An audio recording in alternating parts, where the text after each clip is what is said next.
வணக்கம். செல்வகுமாரின் மாலை வானிலை ஆய்வறிக்கை. அதிகாரப்பூர்வ வானிலை அறிக்கைக்கு இந்திய வானிலை ஆராய்ச்சித்துறை அறிக்கையை பார்க்கவும். 2026 ஏப்ரல் 26 ஞாயிற்றுக்கிழமை மாலை நிலவர ஆய்வறிக்கை. தலைப்புச் செய்திகள். நல்ல இறுதி வரை வார்த்தைகளுக்கெல்லாம் அர்த்தம் புரிந்து தெளிந்தறிந்து விலகி பணி செய்ய அன்போடு கேட்டுக்கொள்கிறேன். தலைப்புச் செய்தி. தென்மேற்கு பருவமழை போல வெப்பசலன மழைப்பொழிவு கேரளாவில் தொடங்கப் போகிறது. கோடை மழை படிப்படியாக தமிழ்நாட்டின் மேற்கு மாவட்டங்களுக்கும், அதாவது மேற்கு தொடர்ச்சி மலை மாவட்டங்களுக்கும், ஒட்டுமொத்த மேற்கு தொடர்ச்சி மலை மாவட்டங்களுக்கும், கர்நாடக எல்லையோர மாவட்டங்களுக்கும் வரக்கூடிய 28, 29ஆம் தேதி தொடங்கி 30ஆம் தேதி வட உள் மாவட்டங்கள், கர்நாடக எல்லையோர மாவட்டங்களுக்கும், பெரும்பாலான மாவட்டங்களுக்கும் 1ஆம் தேதி மேலும் கூடுதல் பரப்பிலையும், 2ஆம் தேதி அதை விட சற்று கூடுதல் பரப்பிலையும் ஒதுக்கி மழைப்பொழிவை கொடுக்கும். 3ஆம் தேதி நன்றாக பரவலாகிவிடும், ஒதுக்குதல் இருக்கும். 4ஆம் தேதி ஒதுக்குதல் மிக மிக குறைந்து நல்ல ஒரு மழைப்பொழிவை கொடுக்க தொடங்கும். அக்னி நட்சத்திரம் தொடங்கக்கூடிய ஏப்ரல் 4ஆம் தேதியிலிருந்து மழைப்பொழிவு பரவலாகி இருக்கிறது. அப்படியே மாத இறுதி வரைக்கும் அந்த மழைப்பொழிவு இருந்து கொண்டிருக்கும். இப்பொழுதைக்கு உங்களை நிறைய குழப்பம் தகவல்கள் வந்து கொண்டே இருக்குது. எனக்கு கைபேசி அழைப்பு நிறைய வந்து கொண்டே இருக்குது. இன்றைக்கெல்லாம் எங்கேருந்து கைபேசி அழைப்புன்னு பார்த்தீங்கன்னா, வட உள் மாவட்டங்கள், வடகடலோர மாவட்டங்களிலிருந்து கைபேசி அழைப்புகள் நிறைய வந்தது. சென்னை உள்ளிட்ட பகுதிகளுக்கு வெப்பம் உயரப்போகிறதாமே, வங்கக்கடலோர மாவட்டங்களுக்கு வெப்பம் உயரப்போகிறதாமே, மேற்கு மாவட்டங்களில் மழை தொடங்க போகிறது என்கிறீர்கள், வெப்பம் எப்பொழுது குறையும் என்றும், மழை எப்படிப்பட்ட மழைப்பொழிவை கொடுக்கும் என்றும் பல வினாக்களை நிறைய பேர் கேட்டுக்கொண்டே இருந்தீர்கள். இதற்காக விரிவாக தெளிவாக இந்த அறிக்கையில் சொல்ல இருக்கிறேன். தெளிந்து புரிந்து விலக அன்போடு கேட்டுக்கொள்கிறேன். தற்பொழுது தென்கிழக்கு தெற்கு திசை காற்று தமிழ்நாட்டின் இலங்கை ஒட்டிய தென்கடலோரம் வழியாக உள்ளே நுழைகிறது. உயரழுத்தமும் வங்கக்கடலோரம், வடகடலோரத்தை ஒட்டி டெல்டாவை ஒட்டி உயரழுத்த காற்று கிழக்கிலிருந்து மேற்கு நோக்கி பயணிக்கிறது. அரபிக்கடல் காற்றும் மேற்கிலிருந்து கிழக்கு நோக்கி பயணிக்கிறது. ஆக மேற்கு கிழக்கு காற்று சந்திப்பு இருந்தாலும் மேற்கு காற்றோட தொடக்கம் என்பது நள்ளிரவுக்கு பிறகுதான் அமையுது. ஆனால் கிழக்கு காற்று தொடர்ந்து நள்ளிரவு வரை தொடர்கிற காரணத்தினால மேற்கு மாவட்டங்களில் வெப்பம் குவிந்து கொண்டிருக்குது. அதாவது உயரழுத்த காற்று வெப்பத்தால் லேசாகி, அதாவது உயரழுத்த காற்றில் இருக்கக்கூடிய ஈரப்பதம் வெப்பத்தால் லேசாகி மேலெழுந்து வறண்ட காற்றாக மேற்கு நோக்கி பயணிப்பதன் காரணமாக பாளையங்கோட்டை, கோவில்பட்டி, மதுரை, விருதுநகர், திண்டுக்கல், திருப்பூர், கரூர், கோயம்புத்தூர், உடுமலைப்பேட்டை, பொள்ளாச்சி, ஈரோடு மற்றும் சேலம், நாமக்கல் மாவட்டங்களில் வெப்பம் அதிகரித்து காணப்படுகிறது. தென்கிழக்கு திசையிலிருந்து வரக்கூடிய காற்றும் வெப்பம் அடைந்து வேலூர் மற்றும் திருத்தணியிலையும் வெப்பத்தை அதிகரித்து கொடுக்கிறது. இருந்தாலும் வெப்பம் கரூர் பரமத்தில் தான் முதலிடத்தை கொடுத்து கொண்டிருக்கு. 105 டிகிரி 106 டிகிரி என்று. வேறு எங்கும் 106 டிகிரி இல்லை. தொடர்ந்து இந்த வெப்பம் 100 டிகிரிக்கு மேலே இருப்பது மேற்கு மாவட்டங்கள். இந்த வெப்பம் 2 நாளில் மேற்கு தொடர்ச்சி மலை மாவட்டங்களின் கணவாய் பகுதிகளில் குறைய இருக்கிறது. அதாவது பொள்ளாச்சி, உடுமலைப்பேட்டை, கோயம்புத்தூர் போன்ற பகுதிகளிலும், மைசூர் மற்றும் கிருஷ்ணகிரி, நீலகிரி, அதாவது மேற்கு தொடர்ச்சி மலையை ஒட்டிய மாவட்டங்களிலும், கர்நாடக எல்லையோர மாவட்டங்களிலும் வெப்பம் குறைய இருக்கிறது 2 நாளிலே. 28ஆம் தேதிக்கு, அதாவது நாளை, இன்றைய விட நாளை வெப்பம் குறையும் மேற்கு மாவட்டத்தில். நல்லா புரிஞ்சுக்குங்க. இன்றைய விட நாளை வெப்பம் மேற்கு மாவட்டங்களில் குறையும். மேற்கு காற்று கொஞ்சம் உள்ளே வர இருக்கிறது. ஆக இருவேறு காற்று சந்திப்பின் காரணமாக மழை பொழிவும் தொடங்க போகிறது. புரியுதுங்களா? இதுவரைக்கும் மேற்கு காற்று இல்லாமல் இருந்துச்சு, நேரடியாக அரபிக்கடலுக்கு போயிட்டு இருந்துச்சு. இனிமேல் இருவேறு காற்று சந்திப்பு என்பது நடைபெறப் போகிறது. ஆக அரபிக்கடல் காற்றும் வங்கக்கடல் காற்றும் உள்ளே சந்திப்பை ஏற்படுத்தி இடிமழை பொழிவை மேற்கு தொடர்ச்சி மலை மாவட்டங்களிலும், கேரளாவிலும், மேற்கு தொடர்ச்சி மலையை ஒட்டிய மேற்கு மாவட்டங்களிலும் 28, 29ஆம் தேதியிலிருந்து மழை தொடங்குது. குறைந்த பரப்பில் தான் முதல்ல தொடங்கும். அது கன்னியாகுமரியிலேருந்து நீலகிரி வரைக்கும் தொடங்குது. 28, 29 முதல்ல வெப்பம் இன்று, அதாவது இன்றைக்கு 100 டிகிரி தொட்டிருக்கோம். ஆனால் நாளைக்கு 100 டிகிரி தெற்கு இருந்தாலும் நாளைய மறுநாள் செவ்வாய்க்கிழமை 98.6 டிகிரி ஃபாரன்ஹீட்டுக்கு வந்துடும். கோயம்புத்தூர், திருப்பூர் மாவட்டத்தோட மேற்கு பகுதி, உடுமலைப்பேட்டை, பொள்ளாச்சி எல்லாம் 100 டிகிரிக்கு கீழ் குறைஞ்சிரும். இப்போ 100 டிகிரி இருக்குது, 100 டிகிரிக்கு மேலே போனது 100 டிகிரி வந்திருக்கு, 100 டிகிரிக்கு கீழே குறைஞ்சிரும்.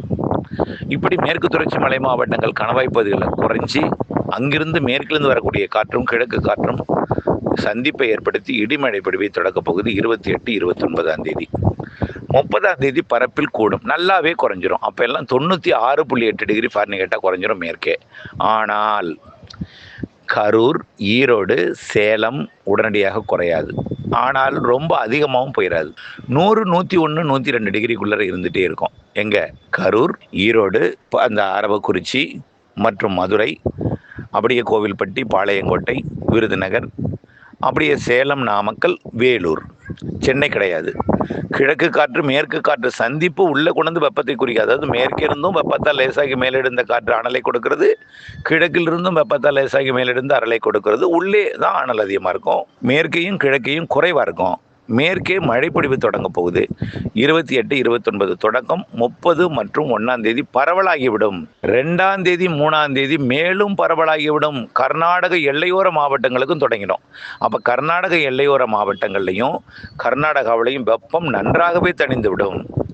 1ஆம் தேதி 2ஆம் தேதி 3ஆம் தேதி கர்நாடக எல்லையோர மாவட்டங்கள் கிருஷ்ணகிரி, தர்மபுரி, சேலம் மாவட்டத்தின் மேற்கு பகுதிகள், ஈரோடு மாவட்ட பகுதி, நீலகிரி, கோயம்புத்தூர், திருப்பூர் மற்றும் அப்படியே கொடைக்கானல் மலைப்பகுதி, வால்பாறை பகுதி, நீலகிரி மாவட்ட பகுதி, கன்னியாகுமரி, திருநெல்வேலி, தென்காசி மற்றும் விருதுநகர் மேற்கு பகுதி மற்றும் தேனி, மதுரை மாவட்ட மேற்கு பகுதி, இங்கெல்லாம் வரக்கூடிய 2, 3 தேதிகளில் நல்ல மழைப்பொழிவு கொடுக்க தொடங்கிடும்.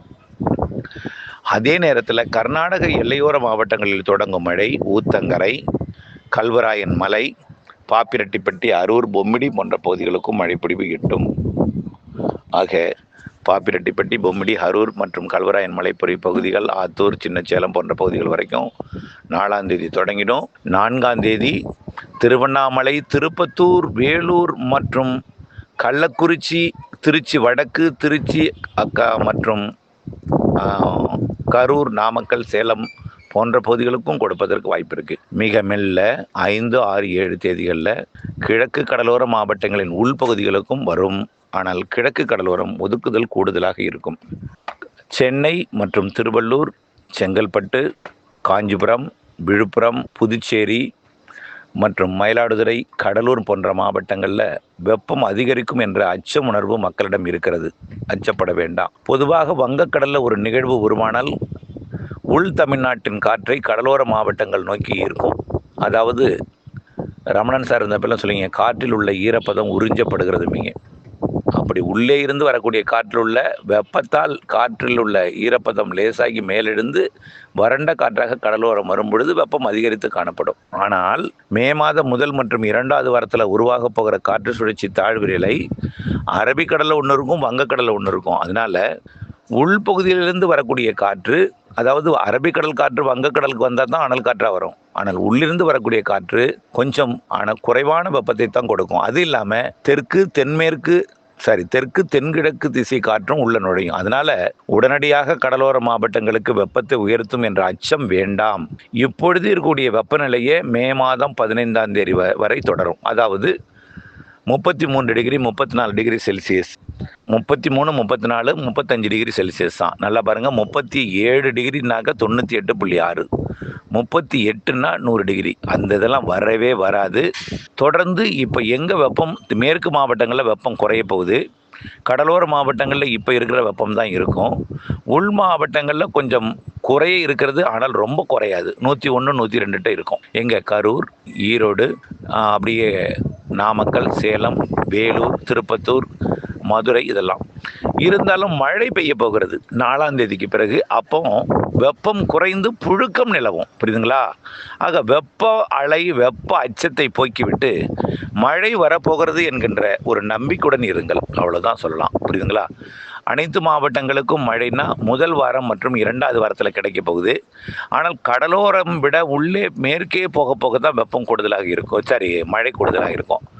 காரணம் என்னென்னா, இலங்கை மற்றும் தென்கடலோரம் வழியாக டெல்டா வழியாக உள்ளே நுழையக்கூடிய தெற்கு திசை காற்றும் மேற்கு திசை காற்றும் உள்ளே சந்திப்பு மேற்கே சந்தித்து தான் நல்ல மழைப்பொழிவை கொடுக்க போகுது. கர்நாடக எல்லையோர, கேரள எல்லையோர மற்றும் உள் மாவட்டங்கள், வட உள் மாவட்டங்களுக்கு நல்ல மழைப்பொழிவை கொடுக்கும். கடலோரம் கிழக்கு திசை காற்றோட வேகம் குறையும் பொழுது நள்ளிரவு அதிகாலை நேரத்தில் மழைப்பொழிவை கொடுக்கும். ஆனால் அது 4ஆம் தேதிக்கு பிறகு கிடைக்க தொடங்கும்.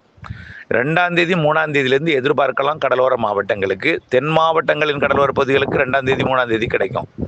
4ஆம் தேதி 5ஆம் தேதி வாக்கில் டெல்டா உள்ளிட்ட டெல்டாவின் உள்பகுதிகளுக்கெல்லாம் கிடைக்க தொடங்கும். ஆனால் மேற்கே வடக்கு உள்ளே, அதாவது கர்நாடக எல்லையோர, கேரள எல்லையோர மற்றும் அதனை ஒட்டியுள்ள உள் மாவட்டங்களுக்கு நிறைய மழைப்பொழிவு காத்திருக்கிறது 2வது 3வது வாரங்களில். தொடர்ந்து மே மாதத்தில் 4வது வாரத்திலையும் மழைப்பொழிவை கொடுக்கும். முன்கூட்டியே தொடங்கும் தென்மேற்கு பருவமழைன்னு சொல்லியிருக்கிறோம்.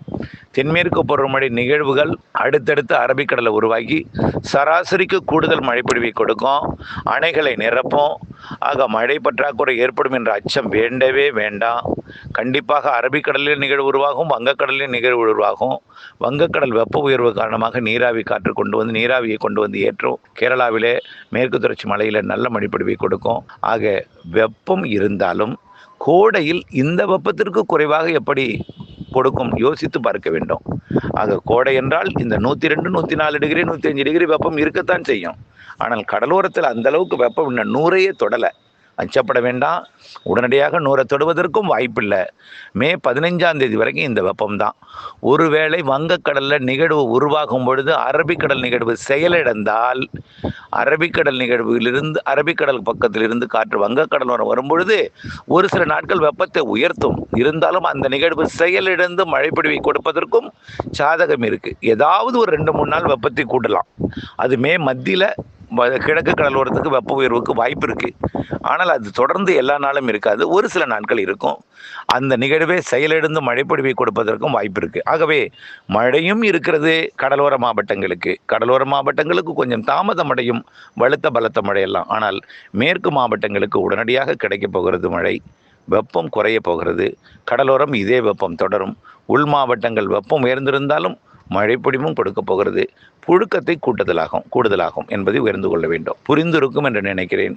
புரியாவிட்டால் மீண்டும் ஒரு முறை கேட்டு பயன்பெற கேட்டுக்கொள்கிறேன். புரியாவிட்டால் திரும்ப கேட்டு பயன்பெற வேண்டும். வானிலை அப்டேட்ஸுடன் இணைந்திருந்து அறிந்து புரிந்து வார்த்தைக்கு வார்த்தை அர்த்தம் புரிந்து கோடை மழை ஒதுக்குதல்தான் இருக்கும் என்பதையும், வரக்கூடிய நாட்களில் ஒதுக்கி கொடுக்கும் மழை உங்களுக்கும் கொடுக்கும் என்பதையும், மேற்கு மாவட்டங்கள் மற்றும் கர்நாடக எல்லையோர மாவட்டங்கள் பாலக்காட்டு கணவாய்க்கெல்லாம் முதல் மற்றும் 2வது வாரத்தில் நல்ல மழை இருக்குது. முன்கூட்டியே தொடங்கும் தென்மேற்கு பருவமழை.